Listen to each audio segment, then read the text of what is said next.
Hello मेरे प्यारे बच्चों, आज हमारा 9th का चौथा चैप्टर है कर्ण का जीवन दर्शन। जैसे कि बच्चों इनके लेखक रामधारी सिंह दिनकर हैं। रामधारी सिंह दिनकर का जन्म सन 1908 ईस्वी में हुआ था और इनका निधन सन 1974 ईस्वी में हुआ था। चलो बच्चों, आज हम कर्ण का जीवन दर्शन के बारे में आप सबको बताएंगे। चलो बच्चों, इसी के अनुसार हम आगे की ओर आप सबको ले चलते हैं। वैभव विलास की चाह नहीं, अपनी कोई परवाह नहीं, बस यही चाहता हूँ केवल दान की देवसरिता निर्मल, करतल से झरती रहे सदा, निर्धन को भरती रहे सदा। वैभव विलास, वैभव माने जैसे धन या दौलत, विलास माने सुख भोग, चाह माने जैसे चाह माने बच्चों जैसे इच्छा या अभिलाषा, प्रवाह माने जैसे चिंता, और सरिता माने जैसे नदी, निर्मल माने जैसे स्वच्छ या पवित्र, करतल माने जैसे कि बच्चों करतल माने हथेली, और निर्धन, निर्धन माने बच्चों आपको पहले से ही पता होगा कंगाल या दरिद्र। वैभव विलास की चाह नहीं, अपनी कोई परवाह नहीं, बस यही चाहता हूँ केवल दान की देवसरिता निर्मल। जैसे कि बच्चों यहाँ पे कर्ण श्री कृष्ण से कहता है कि उसे धन और दौलत और सांसारिक सुख भोगने की इच्छा नहीं है। जैसे कि श्री कृष्ण से कर्ण कहता है कि उसे धन दौलत और सांसारिक सुख भोगने की इच्छा नहीं है, अपनी कोई परवाह नहीं, और वह अपने जीवन की कोई परवाह नहीं है, बस यही चाहता हूँ केवल दान की देवसरिता निर्मल। जैसे कि मैं यही चाहता हूँ कि बस मेरी यही इच्छा है कि मेरे हाथों से उसे दान की पवित्र नदी सदा बहती रहे। जैसे कि सरिता निर्मल, करतल से झरती रहे सदा। जैसे कि बच्चों कि उसके हाथों से दान की पवित्र नदी सदा बहती रहे, निर्धन को भरती रहे सदा। जैसे कि और निर्धनों को सुखी बनाती रहे। वैभव विलास की चाह नहीं, अपनी कोई परवाह नहीं, बस यही चाहता हूँ केवल दान की देवसरिता निर्मल, करतल से झरती रहे सदा, निर्धन को भरती रहे सदा। जैसे कि बच्चों यहाँ पे कर्ण श्री कृष्ण से कहता है कि उसे धन की और दौलत और संस्कारिक सुख भोगने की इच्छा नहीं है, वह अपने जीवन की कोई परवाह नहीं करता,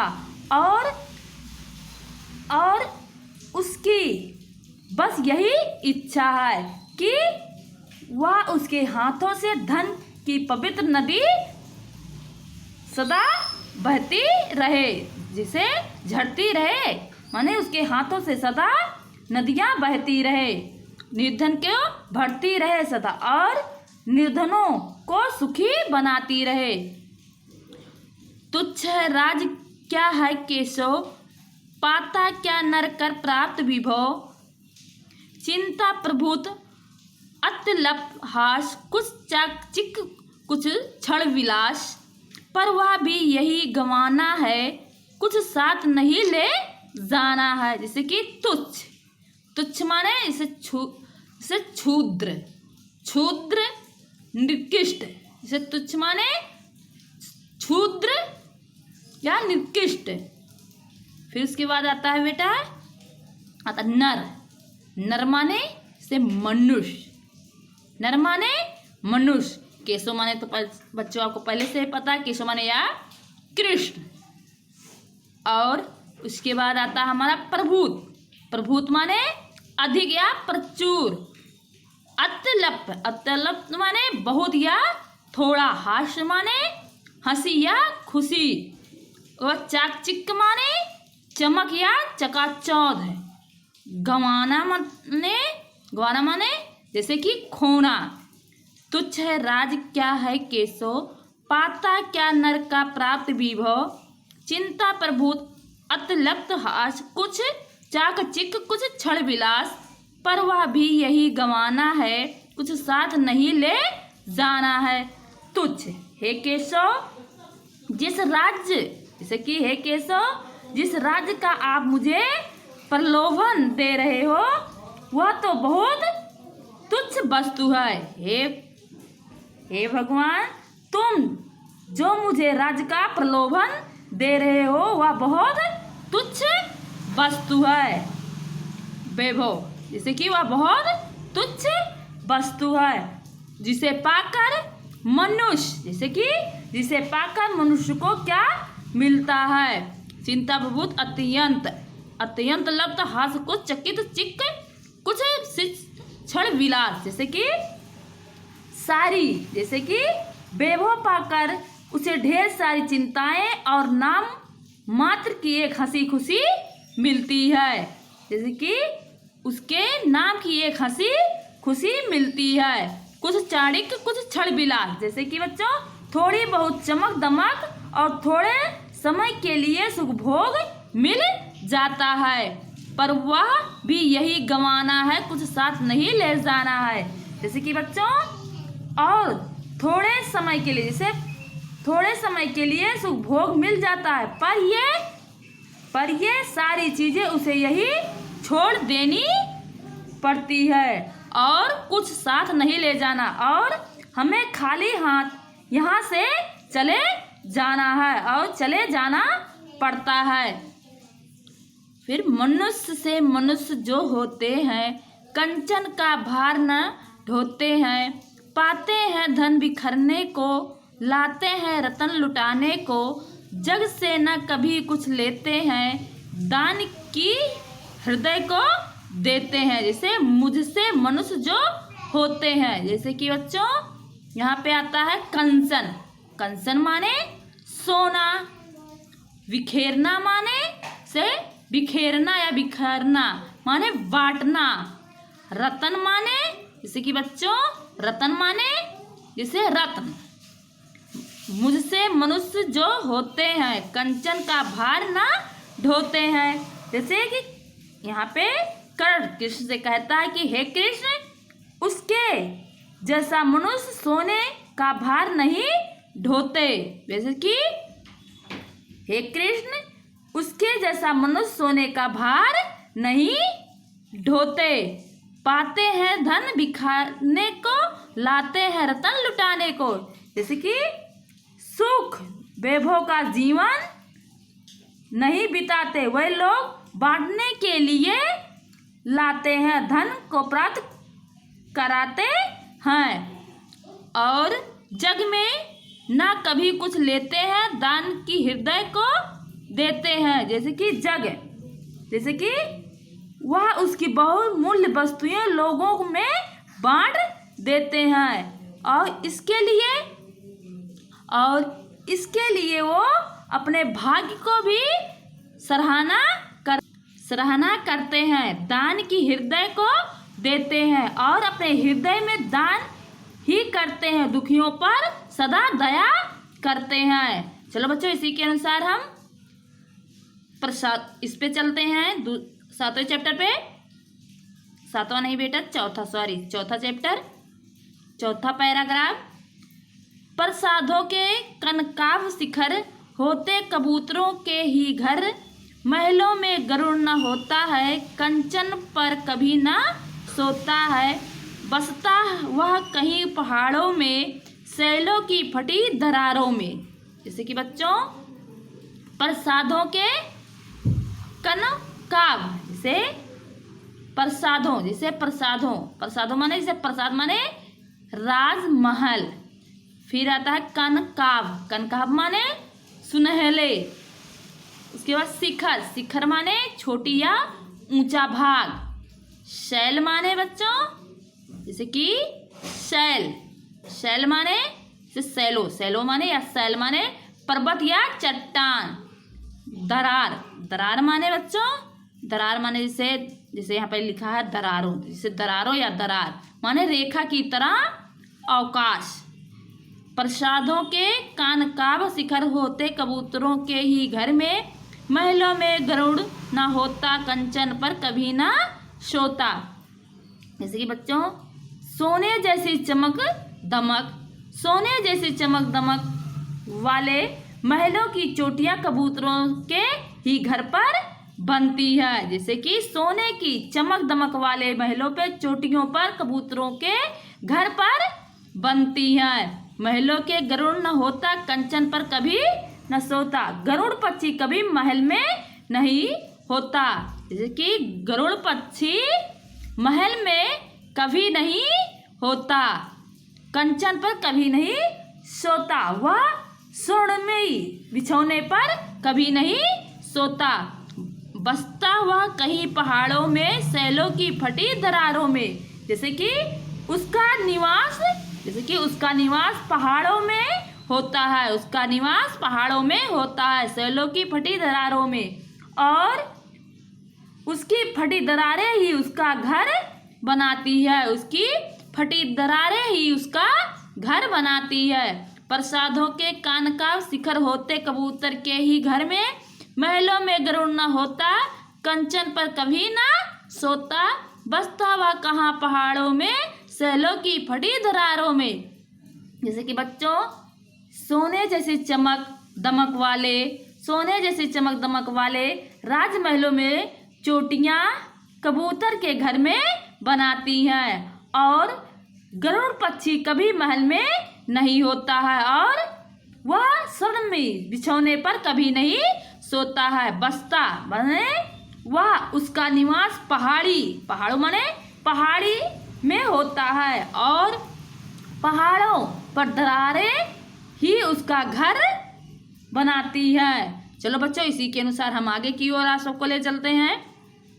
होकर समृद्ध सुख के अधीन मानव होता निर्तप क्षीण, सत्ता किराट परिमय आसान करते मनुष्य का तेज हरण। होकर समृद्ध सुख के अधीन मानव होता निर्ताप क्षीण, सत्ता किरीट मणिमय आसान करते मनुष्य का तेज हरण। नर विभव हेतु ललचाता है पर वही मनुष्य को खाता है। होकर समृद्ध, जैसे कि बच्चों यहाँ पे आता है होकर समृद्ध, जैसे कि बच्चों होकर समृद्ध, जैसे अधीन माने दास या सेवक या गुलाम। उसके बाद तप माने जैसे कि बच्चों तप, जैसे तप माने छीण, तप माने छीण माने से प्रभावहीन, तप माने से तप, छीण माने तप माने चाहे तप माने छीण माने चाहे तप, इसका मतलब होता है प्रभावहीन। फिर आता है हमारा सत्ता माने राजपाट, फिर किरीट माने मुकुट, तेज माने बच्चों जैसे प्रबल, तेजस्वी। हरण माने जैसे किसी का अपहरण करना। होकर समृद्ध सुख के अधीन मानव होता निताप क्षीण, सत्ता किरीट मणिमय आसान करते मनुष्य का तेज हरण। नर विभव हेतु ललचाता है पर वही मनुष्य को खाता है। जैसे कि बच्चों धन दौलत सुख का गुलाम बनकर मनुष्य अपना तप तेज खो देता है। जैसे कि बच्चों धन दौलत से सुख का गुलाम बनकर मनुष्य अपना तेज खो देता है, और सत्ता किरीट मणिमय आसान करते मनुष्य का तेज हरण। जैसे कि राजपद मुकुट और मणियों से जुड़े हुए सिंहासन मनुष्य के तेज, जैसे कि मनुष्य के तेज को हर लेता है, उसे प्रभावहीन बना देता है। नर विभाव हेतु ललचाता है पर वही मनुष्य को खाता है, और मनुष्य धन संपत्ति पाने के लिए ललचियाता है। जैसे कि मनुष्य धन संपत्ति पाने के लिए ललचियाता है पर यही मनुष्य को खाता है, पर यही धन संपत्ति उसे नष्ट कर देती है। इसे होकर समृद्ध सुख के अधीन मानव होता नित्य ताप छीड़ सत्ता किरीट मणिमय आसान करते समय को तेज हरण नर विभव हेतु ललचाता है पर यही मनुष्य को खाता है। जैसे कि बच्चों धन दौलत के सुख का गुलाम बनकर मनुष्य अपना तप तेज खो देता है और राज जैसे कि राज पर मुकुट और मणियों से जुड़े हुए सिंहासन मनुष्य के तेज को हर लेता है। नरविभव माने उसे प्रभावहीन बना देता है और मनुष्य जैसे कि हेतु मनुष्य नर माने जैसे मनुष्य धन की संपत्ति पाने के लिए ललचाता है पर वही मनुष्य को खाता है पर वही मनुष्य धन संपत्ति उसे नष्ट कर देती है। चलो बच्चों इसी के आगे बढ़ते हैं। इसी के चांदनी पुष्प छाया में पल नर गले बने सुमधुर कोमल पर अमृत कलेश का पिए बिना आतप अंकड़ अघड़ में जिए बिना वह पुरुष नहीं कहला सकता विघ्नों को नहीं हिला सकता। चांदनी पुष्प छाया पल जैसे कि बच्चों यहाँ आता है हमारा कोमल माने मृदुल या सुकुमार। फिर आता कलेश माने दुख या कष्ट। अमृत माने मुक्त। फिर आता आतप माने तेज या धूप माने जैसे गर्मी। और उसके बाद अघड़ माने आधी। चांदनी पुष्प छाया में पल नर गले बने सुमधुर कोमल पर अमृत कलेश का पिए बिना आतप अघड़ में जिए बिना वह पुरुष नहीं कहला सकता विघ्नों को नहीं हिला सकता।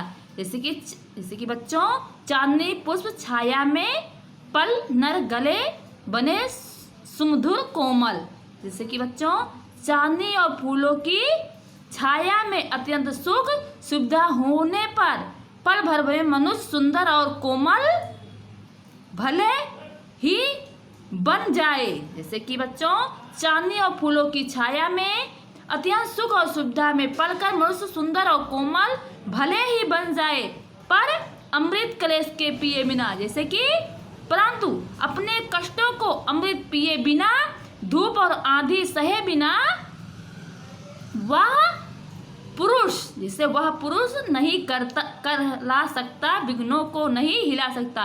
वह पुरुष बिना धूप और आंधी सहे बिना वह पुरुष कहला सकता है और विघ्नों को नहीं हिला सकता और अपने विघ्नों को पार नहीं कर सकता है। चांदनी पुष्प छाया में पल नर गले बने सुमधुर कोमल पर अमृत कलेश के पिए बिना आपत अघड़ के जिए बिना वह पुरुष नहीं कहला सकता विघ्नों को नहीं हिला सकता। जैसे कि बच्चों चांदनी और फूलों की छाया में अत्यंत सुख सुविधा पाकर मनुष्य सुंदर और कोमल भले ही ना बन पाए परंतु कष्टों को अमृत पिए बिना वह कहला सकता है और विघ्नों को अपनों को पार कर सकता है। चलो बच्चों इसी के अनुसार आगे की ओर आप सबको ले चलते हैं। उड़ते जो झझवातों में पीते जो वारि प्रपातों में सारा आकाश अयन जिनका विषघर भुजंग भोजन जिसका वो वही फणिबंध छुड़ाते हैं धरती का हृदय जुड़ाते हैं। उड़ते हैं झझवातों माने बच्चों जैसे तूफान या आंधी। वारि माने पानी। प्रतापों माने झरना। अयन माने जैसे गठ या चाल। विषघर माने जैसे जहर या गरल। भुजंग माने जैसे सर्प विषैला सांप। और आता है फणिबंध माने जैसे नाग फांस। उड़ते हैं झझवातों में पीते जो वारि प्रपातों में सारा आकाश अयन जिसका विषघर भुजंग भोजन जिसका वो ही फणिबंध छुड़ाते हैं धरती का हृदय जुड़ाते हैं। जैसे कि बच्चों, जो हमारी आंधी तूफान से उड़ते हैं प्रतापों से, जैसे कि बच्चों, जो आंधी तूफान में उड़ते हैं प्रतापों में, झरनों में, उसका पानी, वारी माने पानी, उसका पानी पीते हैं। और सारा आकाश अयन जिसका, और सारा आकाश जिसका घर है, विष भुजंग भोजन जिसका, और जिसका विषैला सांप ही उसका भोजन है, वही फड़बंद छुड़ाते हैं, धरती का हृदय जुड़ाते हैं। और ऐसे गरुड़ ही सांप के बंधन से छुटकारा दिलाते हैं और धरती के हृदय को शीतलता देते हैं।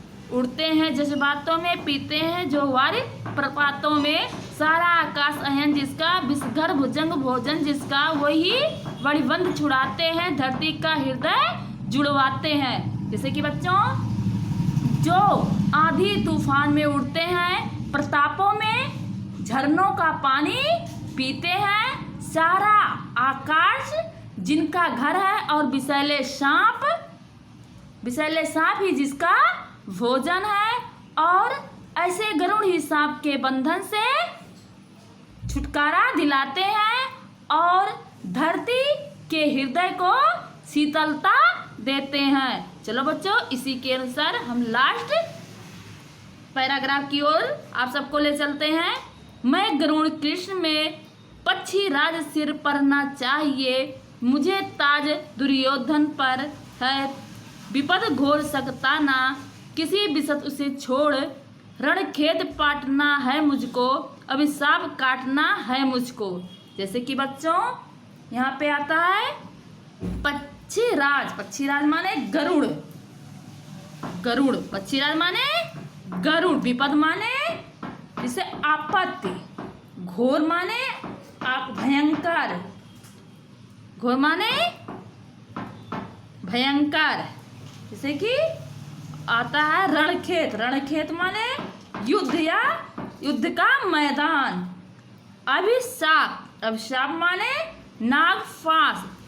हे गरुड़ कृष्ण में पक्षी राज सिर पर न चाहिए, मुझे ताज दुर्योधन पर है, विपद घोर सकता ना, किसी विष उसे छोड़, रणखेत पाटना है मुझको, अभिशाप काटना है तुझको। जैसे कि बच्चों, हे कृष्ण, मैं ऐसा ही गरुड़ पक्षी हूँ, मुझे अपने सिर पर मुकुट नहीं चाहिए। हे कृष्ण, मैं ऐसा गरुड़ पक्षी हूँ कि मुझे सिर पर मुकुट नहीं चाहिए। दुर्योधन पर है विपद घोर। जैसे कि बच्चों, इस समय दुर्योधन भयंकर विपद में फंसा हुआ है। घोर माने वह विपद भयंकर में फंसा हुआ है, किसी विध से उसे छोड़, जैसे कि उसे किसी विध से नहीं छोड़ सकता। रणखेत पाटना है मुझको, अभिशाप काटना है मुझको। जैसे कि मुझे तो युद्ध क्षेत्र में उतरना है और दुर्योधन को अभिशाप माने नागफांस को काटना है। मैं गरुड़ कृष्ण में पक्षीराज सिर पर ना चाहिए, मुझे ताज दुर्योधन पर है, विपद घोर सकता ना, किसी विष उसे छोड़, रणखेत पाटना है मुझको, अभिशाप काटना है मुझको। जैसे कि बच्चों, हे कृष्ण, मैं ऐसा ही गरुड़ पक्षी हूँ, मुझे अपने सिर पर मुकुट नहीं चाहिए और मुझे इस समय दुर्योधन भयंकर विपत्ति में है, उसे मुझे छुड़वाना है और उसे किसी भी तरह उसे छोड़ के नहीं आना चाहिए और उसे युद्ध के क्षेत्र में उतरना है और दुर्योधन को नागफांस को काटना है। चलो बच्चों, इसी के अनुसार हम अपनी वाणी को यहीं पे विराम देते हैं। फिर अगले चैप्टर में हम फिर मिलते हैं। तब तक के लिए जय हिंद।